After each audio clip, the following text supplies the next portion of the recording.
வணக்கம். வேற மாதிரியா தெரியுது இன்னைக்கு குடுகுடுப்பு காரணம் இல்லம்மா, அது மொட்டை. வணக்கம். பரவாயில்ல, நல்லா இருக்க. கோமதன் குளத்தில் வந்த தோன்றி எனது தாயே, கோமகுண்டத்தில் வந்த உத்தமி தாயே போற்றி. ஏமமும் சாமம் எல்லாம் எந்தெந்த வேலைதல்லில் எங்களை நேமமாய் வந்து காப்பீர் நிர்மல கிருஷ்ணதேவா. கிருஷ்ணதேவா அம்மனுடைய அனுகிரகத்தினாலும் அம்பாளுடைய அனுகிரகத்தினாலும் நாம் எல்லாம் சுதந்திர பறவை இல்லையா? ஆமா. வருஷத்துக்கு முதல் கூத்து நம்ம கல்லேரி குப்பம். ஆமா. நாளைக்கு ஆத்து திருநாள் என்ன ஒரு ஆரத்து ஆத்து திருநாளுக்கா போய் வாயா. பாக்கி முட்டைக்கு தான் போகணும். 3ஆம் வருஷம் வந்து முதல் கூத்து நடத்தணும். சார் மாமாவா இருக்கு. அதனால சரி, அதெல்லாம் போகட்டும். பிரம்ம சத்திரிய வைசிய சூத்ரால் என்று சொல்லும்படியான 4 வண்ணத்தார்களும் அமர்ந்திருக்கும்படியான இந்த லட்சுமி கிராட்சம் பொருந்திய சபைக்கு முன்பாக நான் தற்பார் வந்தேன். நான் யாரு, என்னுடைய விளக்கம் என்ன?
பயபக்தியோடு என் பாத சேவை கண்டபடியினால் நீண்ட ஆயிலும் நிறைந்த செல்வம் பெற்று சுகமாக வாழ்க. தங்கள் சித்தமடியவன் முட்டையோடியாக இருந்த உலகத்திலே பீம் என்ற சத்தத்துடனே ஆதியிலே மின்னல் கொடி வழியாக ஆதியாய் உலகில் உதித்தவரா இந்த அகில உலகமே பிறக்காமலுமே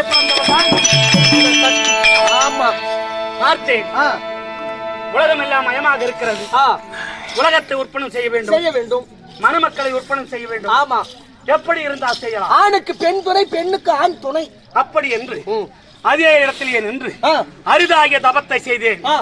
முதலாக யார் தோன்றியது? யாரு? அம்மா என்று கணேசன் தோன்றினான். கணேசன் அவனை எனக்கு மகனாக ஏற்று மறுபடியும் அரிதாகிய தபத்தை செய்தேன்.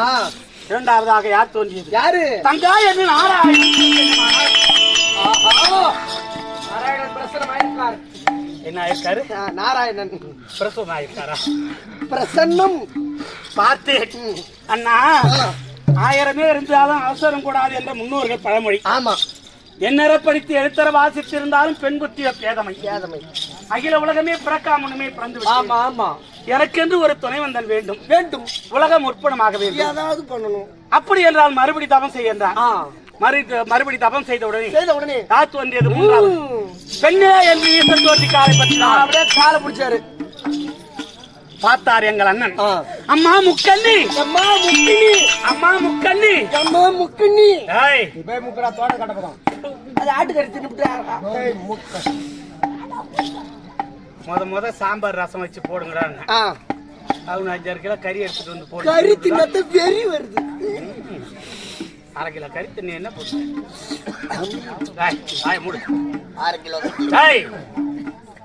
முக்கண்ணி முக்கண்ணி முக்கண்ணி முக்கண்ணி என்று எனக்கு முதல் பெயர் கொடுத்தார். ஆமா, பார்த்தார் அண்ணன். அகில உலகமே பிறக்காமனுமே பிறந்து விட்டார் அபிராமி. எப்படி ஈசனுக்கு திருமணம் செய்து வைக்க வேண்டும்? மானிட மக்கள் வயசு வித்தியாசம் பார்த்து கல்யாணம் பண்றாங்களா? அது ஏன் வயசு வித்தியாசம்னா? வயசு வித்தியாசம்னா ஒரு 25 வயசு பையனுக்கு எத்தனை வயசு பொண்ணு கல்யாணம் பண்றாங்க? 25 வயசு பொண்ணுன்னா 27 வயசு பையன். அதான் ஏன்? ஏன்னா நாங்க ஆம்பளை காலமெல்லாம் உழைப்போம், கட்டி கட்டிக்கா குடிப்போம், சாகு வரை சாத வெடித்து கொடுக்க வேண்டும் என்ற காரணத்துக்காக.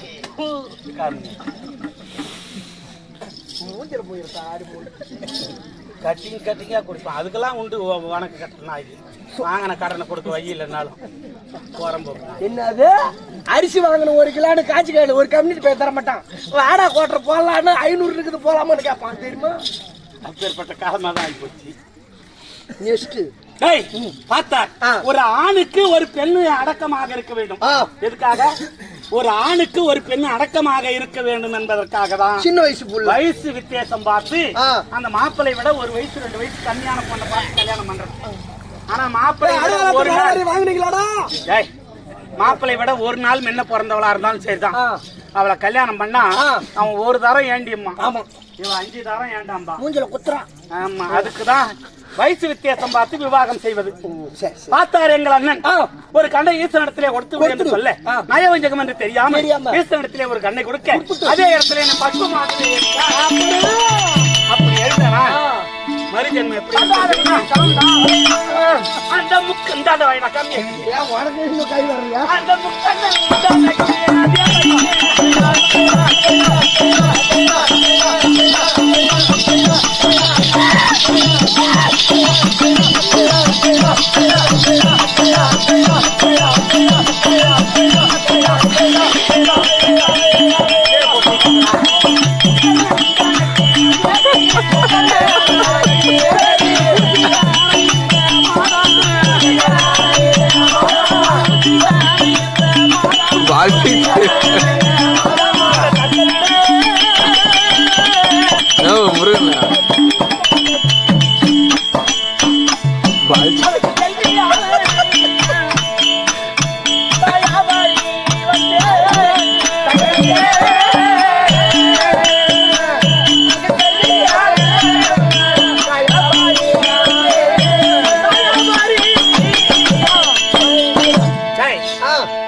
தாட்சாயினியாக அவதாரம். ஆமா, யாருக்கு பிறந்த?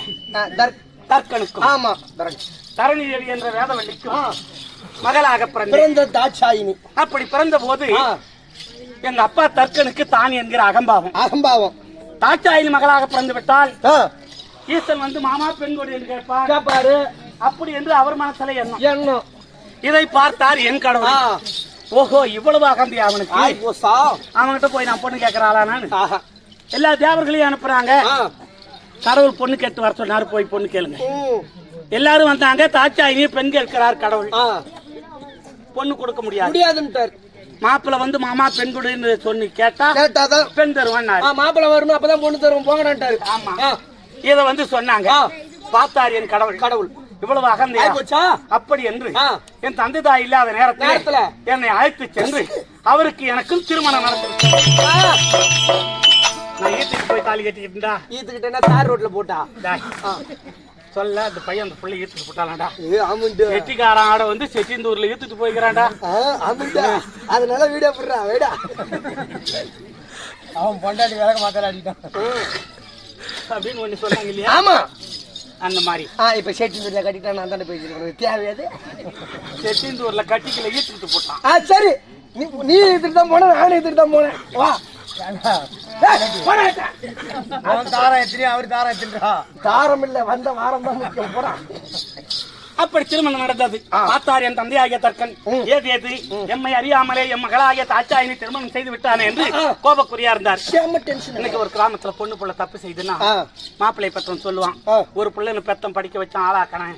இந்த மாதிரி தப்பு பண்ணிட்டான், எனக்கு அவன் பிள்ளை இல்ல, நான் தலை முழிட்டான். பொண்ணை பெத்தவன் அவனுக்கு கொஞ்சம் முறுக்கிட்டு இருப்பான். வளகாப்புக்கு போய் நின்னுக்கிறானுவ. கரைப்பார் கரைத்தால் கல்லும் கரையன்னு வாங்க. ஆமா ஆமா, பெரியவங்க பாப்பாங்க. மாப்பிள்ளை பெத்தவன் தான் அப்படி பேசுறான்னா, பொண்ணை பெத்தவங்க தான் நம்ம விட்டு கொடுத்து போனா என்னப்பா, பொண்ணு பிள்ளைய கூப்பிடுற வேலை பாடுறா அப்படின்னு சொல்ல எங்க அப்பாவுக்கு ஆறுதல் சொல்ல மனம் இறங்கி ஏகப்பட்ட பொன்பொருள் சீர்வரிசையோடு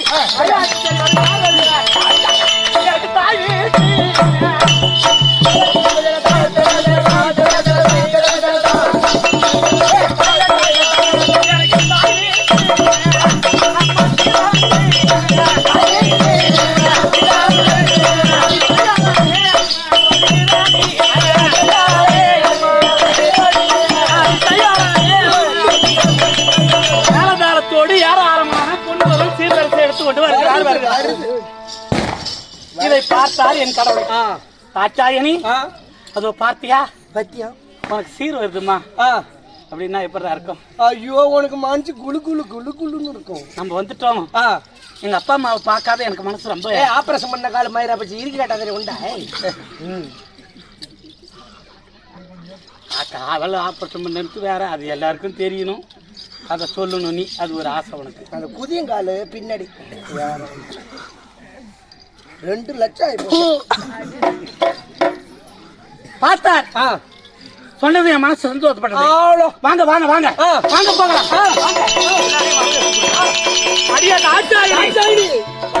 பேசக்கூடாது. உங்க அப்பா அவனுக்கு மரியாதை கொடுக்க கூடாது. மன்னன் வேதம் என்றால் மௌனமாக இருக்க வேண்டும். போடி போடி போடி.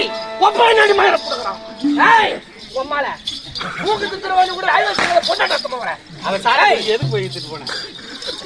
வளர்ந்துருவோம். அப்பனாவது மயிராடத்தை ஷேர்பால் அடிச்சிருவோம். முன்னாடி அவன் வீட்டுல ஒரு சேர்த்தா இவன் தான் பணம் அனுப்புறான். வீட்டு கடை வாங்கி தேவையா பையன் போன மாதிரி யாரடா கேட்டேன்? இரு, யாரு இல்ல உங்க வீட்டுக்காரர் அப்படி வீட்டுக்காரரு எங்க என்ன அப்படி பேசினாரா? மௌனமாக இருந்தேன். வந்தாரு எங்க அப்பா. அம்மா தாட்சாயணி, கொஞ்சம் மார் மீதும் தோல் மீதும் தூக்கி வளர்த்த உங்க அப்பா வந்திருக்கமா, என்ன வாங்க கூப்பிடுமா, என்கிட்ட வாதார்த்து பேசுமா.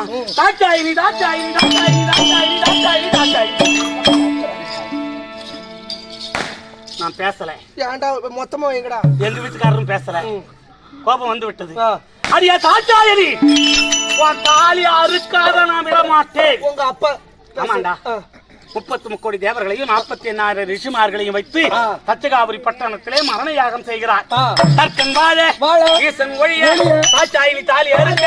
தற்கன் வாழ ஈசன் ஒழிய தாட்சாயணி தாலி அறுக்க. தவம் செய்ய செய்ய என் கடவுளுக்கு தியாகமல்ல அனலாக எரிகிறது. கைலாய நீர் தீப்பொம்மை பிடித்து எரிகிறது போல் இருக்கிறது அப்படின்றார்.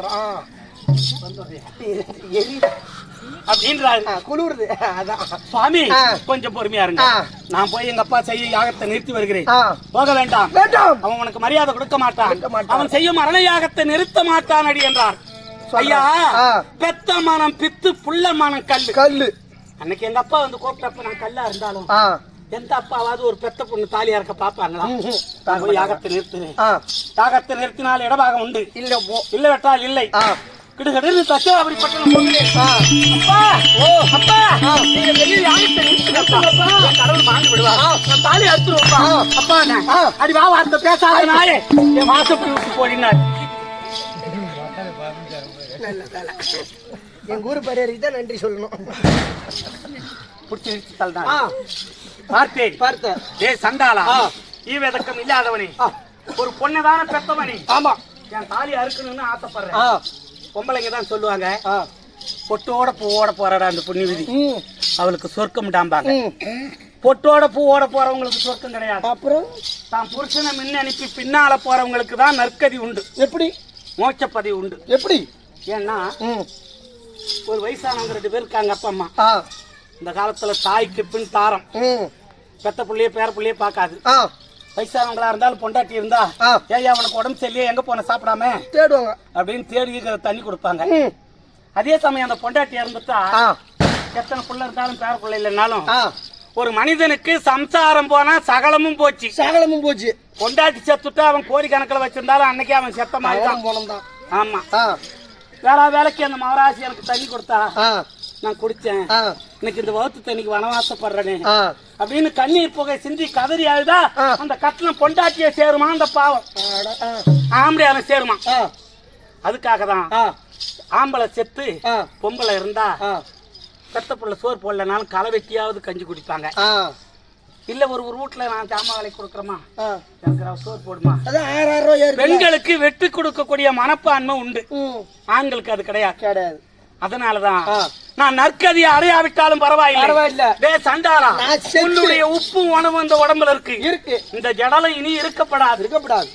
அப்படி என்று அந்த மரண யாகத்திலே பட்பமாகவே எரிந்த நான் 3வது ஜென்மம் எப்படி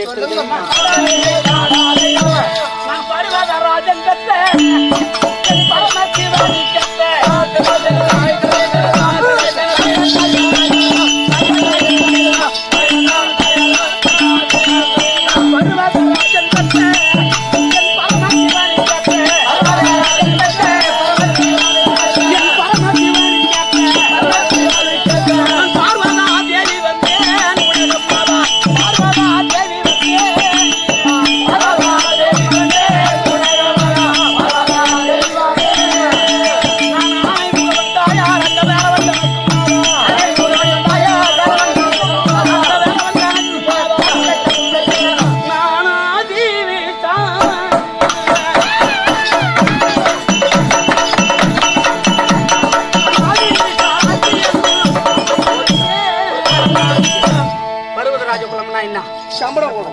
மீனவர் குலத்திலே 3வது ஜென்மம் பார்வதியாக அவதாரம். பார்வதி 4வது நலாயினியாக அவதாரம்.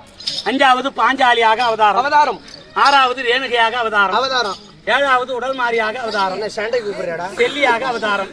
பில்லியாக அவதாரம். பூஞ்சோலையாக அவதாரம். சாமுண்டியாக அவதாரம். சவுண்டேஸ்வரியாக அவதாரம். காளியாக அவதாரம். துர்க்கையாக அவதாரம். மீனாட்சியாக அவதாரம். விசாலாட்சியாக அவதாரம். விருதாம்பிகையாக அவதாரம். அபிராமியாக அவதாரம். 64 பீடத்தை அமர்ந்தவள் தான் அனைத்து இந்த அபிராமி தான். ஆமா, திருவண்ணாமலையில் வளர்த்து